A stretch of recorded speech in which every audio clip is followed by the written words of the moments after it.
So our political power has been handed away, our constitutional power is planned to go, and our economic power is being seriously threatened. All this was planned and must happen if the EU is to control us completely. But that isn't enough. Everything that is British must go, and that's where local government plays its part in dismantling the British state. Part of the political takeover is the hollowing out process Christopher Booker spoke of earlier, and the pretense that our Parliament still governs Britain, whilst in reality it is merely the puppet of Brussels. Eventually, Westminster will cease to exist, and 12 regional governments, answerable to Brussels, will take over. This breakup of Britain has been investigated by Lindsay Jenkins.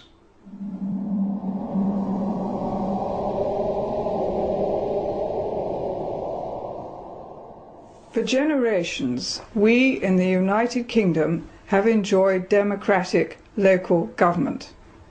We've elected councillors for our town or county councils. Many of us have volunteered to be parish councillors, unpaid, to do our bit for the village. But within a year or two, it will all be gone. Most of it has gone already. The Treaty of Rome was the death knell for democratic government. Today, county, borough and parish councils are all giving way to regions, to sub-regions and sub-sub-regions, the European Union's system of local government. But it's taken time to destroy what was British and replace it with the European model. John Major began the rot with government offices in the regions, new divisions, never before known in this country. But when Tony Blair won that landslide victory in 1997, the destruction accelerated. London, Scotland, Wales and Northern Ireland now have their own elected assemblies. The one in Edinburgh is grandly called a parliament.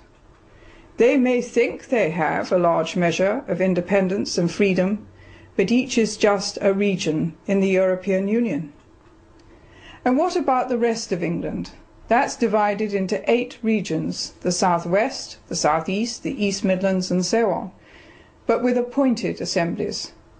When people in the North East gave a resounding thumbs down to an elected assembly, the appointed assembly just carried on regardless. But assemblies don't matter. Elected or not, they're just wallpaper. One assembly member told me that he got his massive pile of papers just days before a meeting, and he had no real idea of what was going on. Only the few who drive this process know. They're the assembly officers, the permanent staff, confident, powerful, professional. They're the real power brokers. It's a charade of democracy. The new regions are getting more and more power. Planning. How we can use our land, British land, has already been removed from elected local and county councils and is directed from Brussels. Every region's plans now have to fit into the Brussels plan. Soon it will be the turn of the police and their new super regional forces. Will they answer to the European Union's police force, Europol, in The Hague? Soon London will be just a regional capital and not a focus of the nation state, because there won't be a nation state, just a collection of European regions. Britain will have disappeared. As you have seen, since 1972, the balkanisation of Britain into 12 EU provinces has continued apace, so that today the process of deconstructing Britain is almost complete. And there is nothing our politicians seem willing to do about it, albeit that it is in defiance of our own constitution. So, is this the end of Britain and the right of the British to govern themselves? Is EU membership, as some would have you believe, inevitable? And is there an alternative to being part of a European federal state? Well, here are 2 views of the future from 2 very different standpoints. First, Ian Milne again.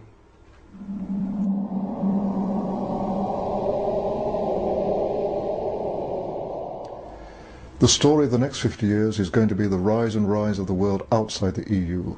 where the other 94% of the population of the planet lives. In that vibrant, growing 94%, the independent, self-governing nation is the rule, not the exception. Our English-speaking cousins in America, Canada, Australia, New Zealand, South Africa, Singapore are proud to be self-governing nations.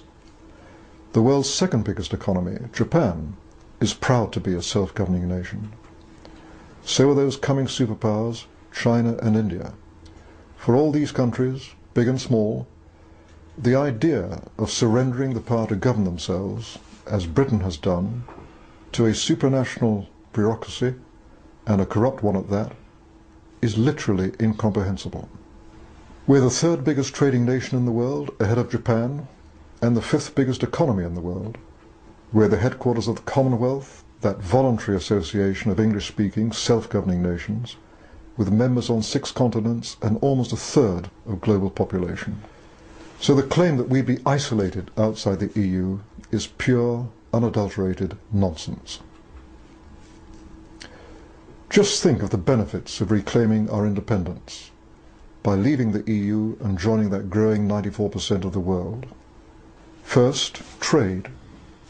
We already do 50% more of our trade outside the EU than with the EU.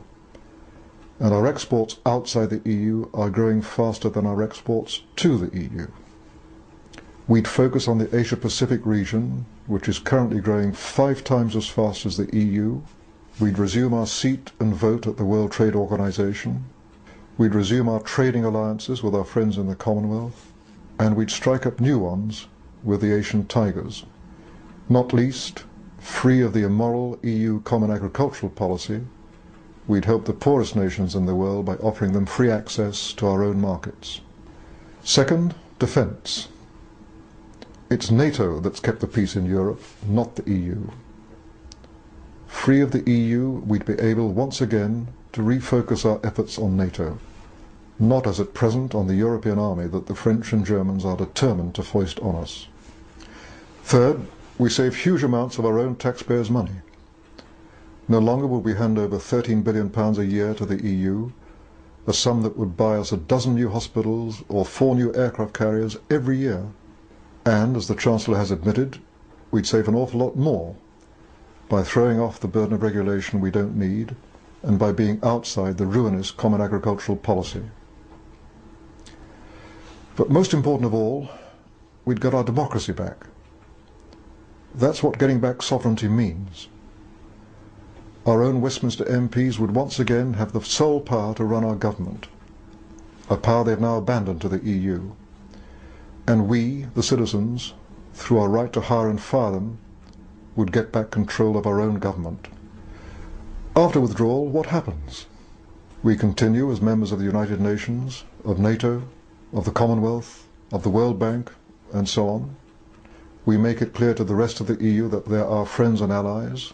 We keep free trade and free movement of capital with the rest of the EU, because they'll be desperate to keep on selling us BMWs and Renaults and Camembert cheese. We're their biggest single customer worldwide. They sell us far more than we sell them, which means that more of their jobs depend on trade with us than on the other way round. Finally, how do we get out?